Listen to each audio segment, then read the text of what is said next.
hari Minggu lagi. Gimana anak-anak semuanya? Udah pada bangun belum? Halo Sweety Kids, Cornerstone Kids, dan semua anak dimanapun kalian berada. Gimana pagi hari ini? Udah pada gosok gigi belum? Kalau mandi udah? Kalau Lause sih udah dong. Kenalin, nama Lause Novi. Anak-anak, sebelum kita mendengarkan firman, kita semuanya mau bangkit berdiri yuk. Kita mau nyanyikan satu lagu, Datang ke Hadirat Tuhan.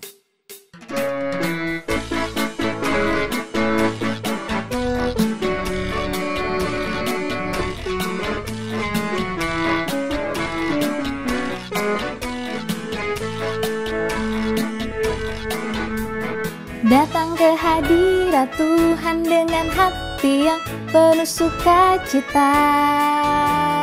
Datang ke hadirat Tuhan dengan senyum dan muka yang gembira. Tanggalkan beban dan kesedihan yang ada di dalam hatimu. Kenakan jubah pujian, sambut hadirnya Sang Raja. Dan gunung-gunung pun bersorak-sorai memuji Dia. Dan pohon-pohon pun bertepuk tangan memuji Dia. Sekalian kita di sini berkumpul dan memuji Dia. Yesus Tuhan Raja, Dialah yang bertahta di atas pujian. Datang ke hadirat Tuhan dengan hati yang penuh sukacita. Datang ke hadirat Tuhan dengan senyum dan muka yang gembira. Tanggalkan beban dan kesedihan yang ada di dalam hatimu. Kenakan jubah pujian, sambut hadirnya Sang Raja. Dan gunung-gunung pun bersorak-sorai memuji Dia. Dan pohon-pohon pun bertepuk tangan memuji Dia. Sekalian kita di sini berkumpul dan memuji Dia. Yesus Tuhan Raja, Dialah yang bertahta di atas pujian.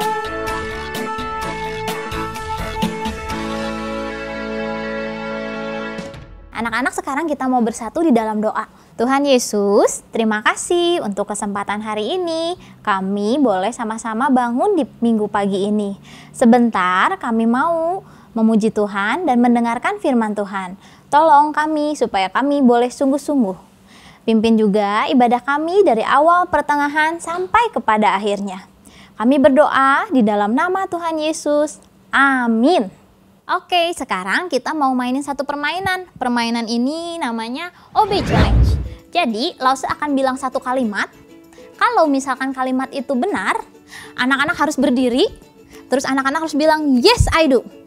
Tapi, kalau kalimat yang Lause bilang itu adalah kalimat yang salah, anak-anak harus tetap duduk. Terus kalian lipatkan tangan kalian. Terus kalian geleng-geleng kepala. Oke? Kita mulai ya. Tidak gosok gigi setiap hari. Benar atau salah? Oke, good. Oke, pertanyaan yang kedua. Makan sayur setiap hari.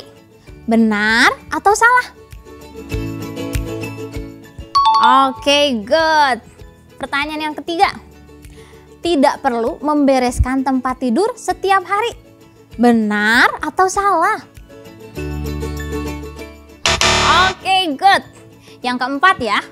Pakailah air sebanyak mungkin untuk mencuci tangan. Benar atau salah?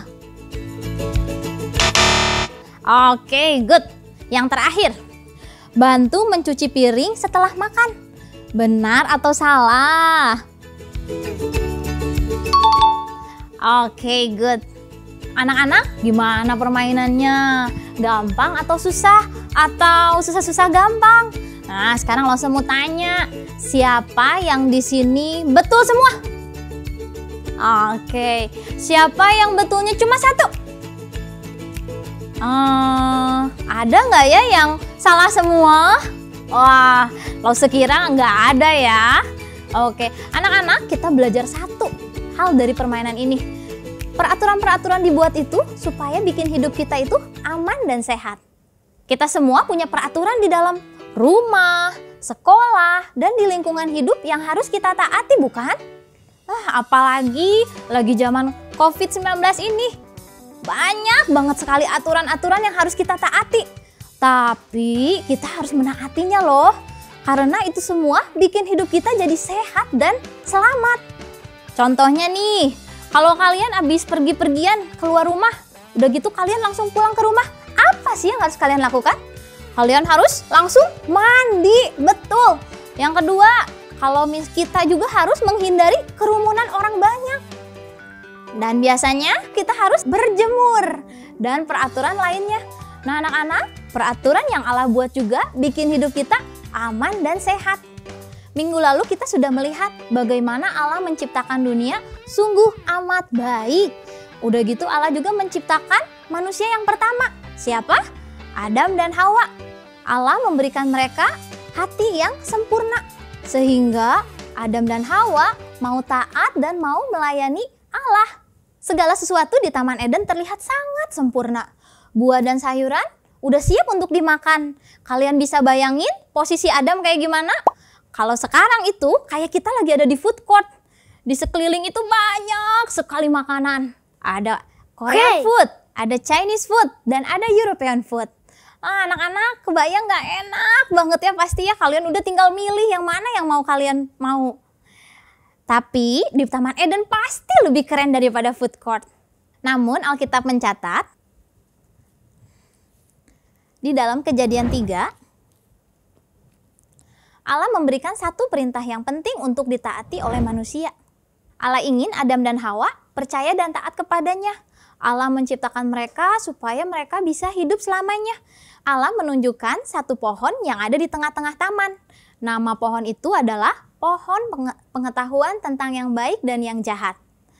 Allah berfirman, jangan makan buah dari pohon pengetahuan tentang yang baik dan yang jahat.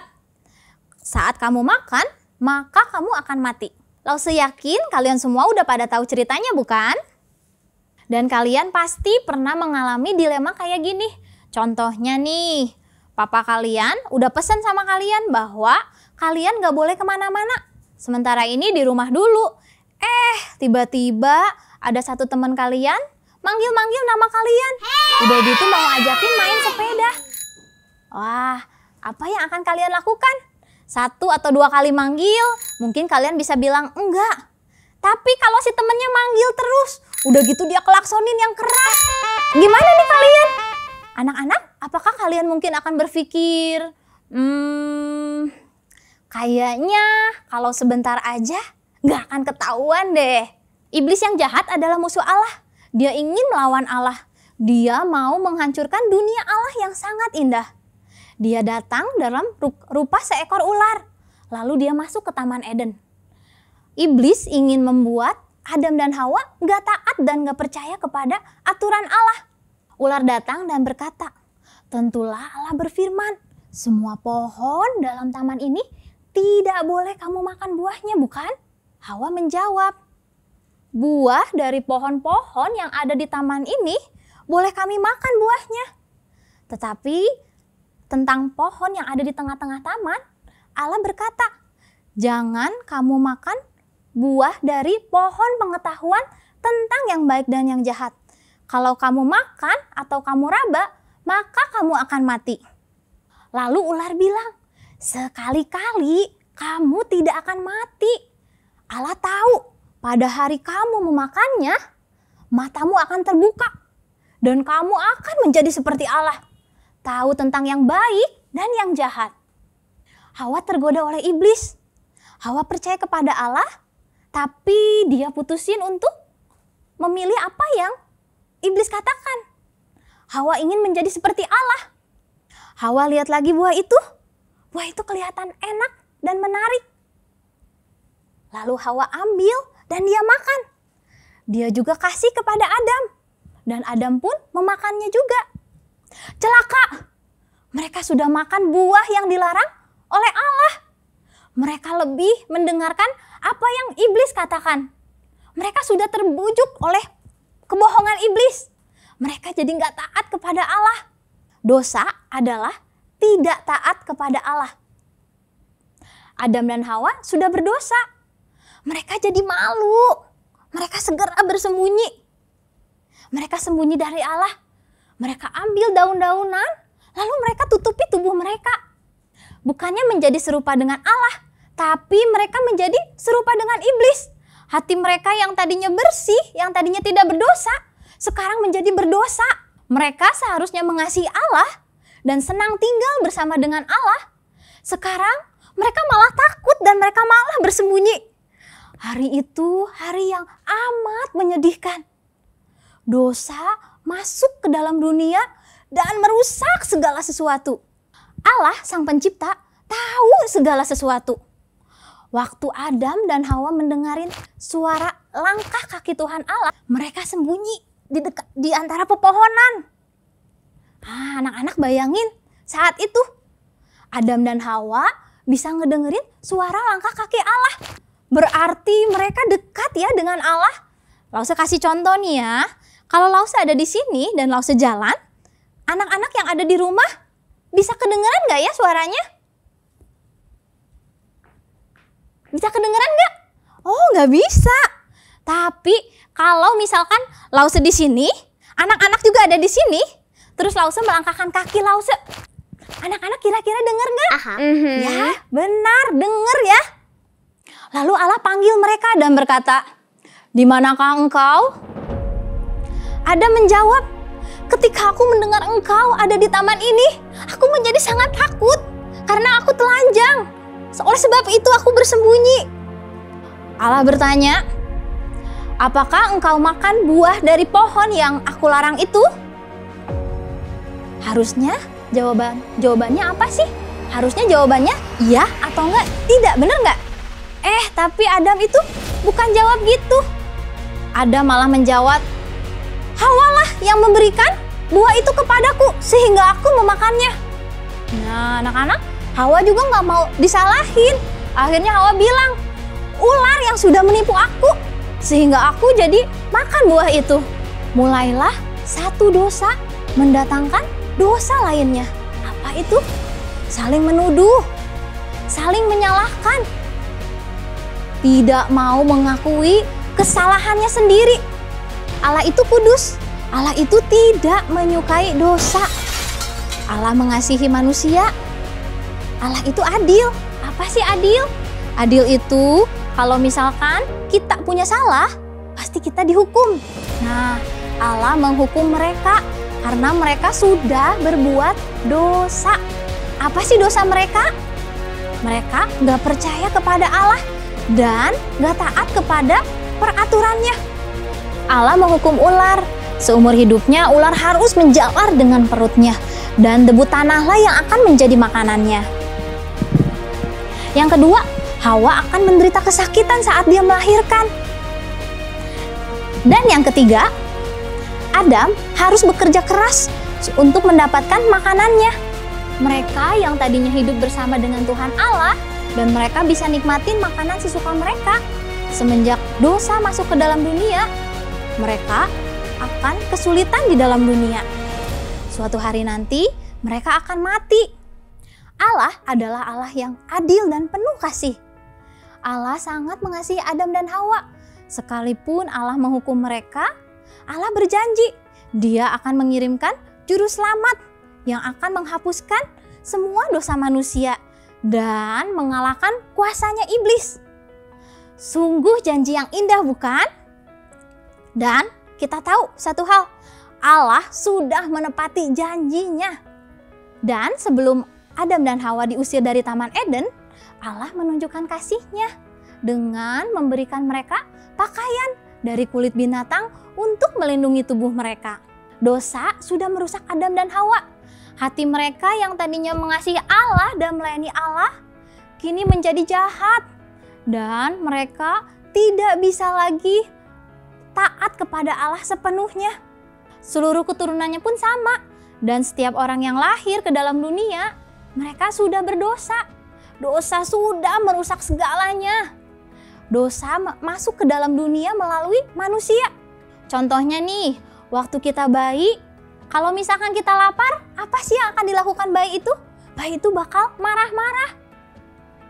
Kalau misalkan kita udah besar sedikit, terus kita udah bisa mulai berbohong. Padahal, apakah papa sama mama ngajarin kita hal itu? Tentu saja enggak. Karena manusia sudah jatuh ke dalam dosa. Jadi kecenderungan hati kita adalah melakukan dosa tanpa harus diajarin. Tapi berita baiknya, Allah mengasihi manusia berdosa. Dia mengasihi Adam dan Hawa. Dia mengasihi Lause dan juga anak-anak semua. Allah sudah menepati janjinya. Dia memberikan anaknya yang tunggal, Tuhan Yesus, untuk menjadi juru selamat, untuk menghapuskan dosa-dosa manusia. Dan dia bangkit dari kematian. Untuk apa? Untuk menyatakan kemenangannya. Lause menggambarkannya seperti ini. Ini adalah sebuah gelas yang berisi air bening. Anak-anak kelihatan ya, bening ya. Nah, kalau misalkan Lause kasih 1 tetes noda aja, apa sih yang akan terjadi? Kita coba sama-sama ya.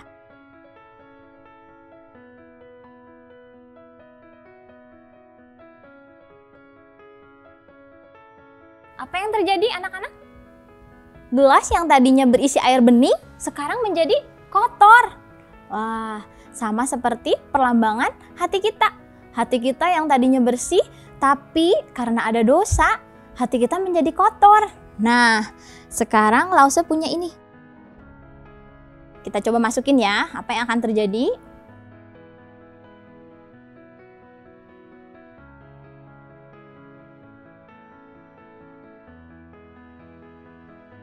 Wah, apa yang terjadi anak-anak? Gelas yang tadinya isinya air kotor, sekarang menjadi bening kembali. Nah anak-anak, ilustrasi air ini mengingatkan kita akan dosa. Pada mulanya, Allah menciptakan manusia tidak berdosa. Tapi ketika manusia jatuh ke dalam dosa, yaitu saat mereka tidak percaya dan tidak taat kepada aturan Allah, hati mereka yang tadinya bersih sekarang menjadi kotor. Dan oleh sebab itu, semua keturunan Adam dan Hawa disebut orang berdosa. Tapi kita bersyukur, Allah kita itu begitu baik. Dia mengutus anaknya untuk datang ke dunia dan menebus dosa-dosa kita. Sehingga kita yang percaya kepada Yesus dan terima Yesus sebagai juru selamat, maka dosa kita akan diampuni. Kita diberikan hati yang baru lagi, yang mau taat dan mengasihi Tuhan. Udah itu, kita masih bisa hidup di dalam dosa nggak ya? Iya, masih bisa. Kenapa? Karena kita hidup di tengah-tengah dunia yang sudah tercemar oleh dosa. Tapi sekarang kita bisa pilih, mau hidup taat kepada Allah atau kita mau dengar pujukannya iblis. Kalau kita sungguh-sungguh mengasihi Tuhan Yesus dan percaya bahwa Tuhan Yesus sudah mati buat kita, kita pasti mau menyenangkan hatinya dengan say no kepada dosa. Seperti cerita Lause tadi. Dulu Lause seperti itu. Lause suka coba-coba menipu orang tua. Udah gitu Lause bohong. Udah gitu melawan orang tua dan masih banyak lagi. Tapi setelah Lause kenal Tuhan Yesus, Lause mau lawan itu semua. Lause berusaha untuk tidak melakukannya lagi. Dosa apa sih yang sekarang lagi menggoda kalian? Apakah nggak taat? Apakah selalu pengen main gadget? Atau kalian suka marah-marah? Atau apa? Ayo, mulai sekarang kalian harus berani say no. Oke, kita akan ayat hafalan dulu ya. Kita buka dari kitab Roma 5 ayat 8. Kita baca, Lause bacakan ya. Akan tetapi Allah menunjukkan kasih-Nya kepada kita oleh karena Kristus telah mati untuk kita ketika kita masih berdosa. Lause ulang sekali lagi ya. Roma 5 ayat 8. Akan tetapi Allah menunjukkan kasih-Nya kepada kita oleh karena Kristus telah mati untuk kita ketika kita masih berdosa. Kita mau tutup dengan sebuah lagu. Kita nyanyikan lagu Do Re Mi.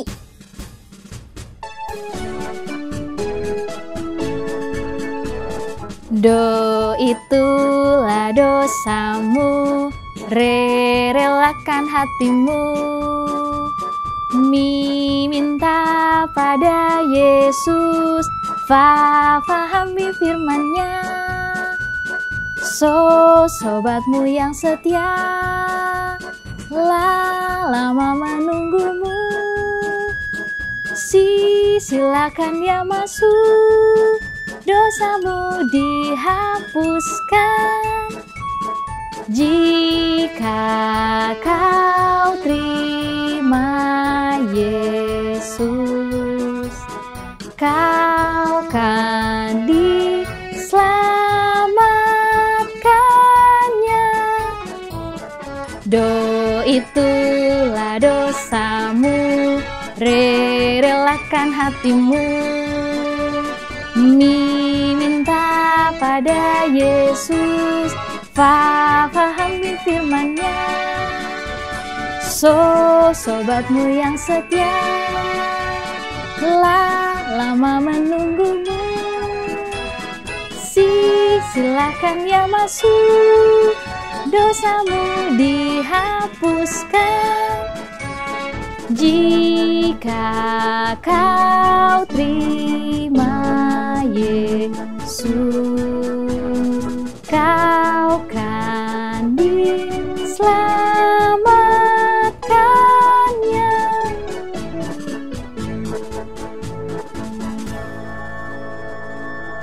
Anak-anak, sekarang kita mau berdoa. Tuhan Yesus, terima kasih hari ini kami sudah belajar firman Tuhan.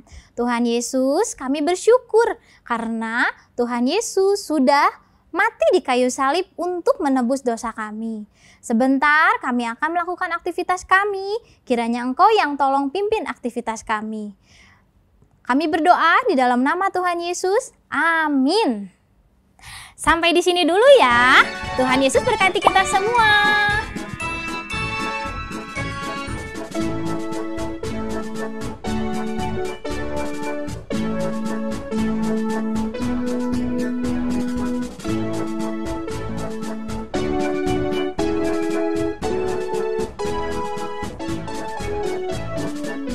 Thank you.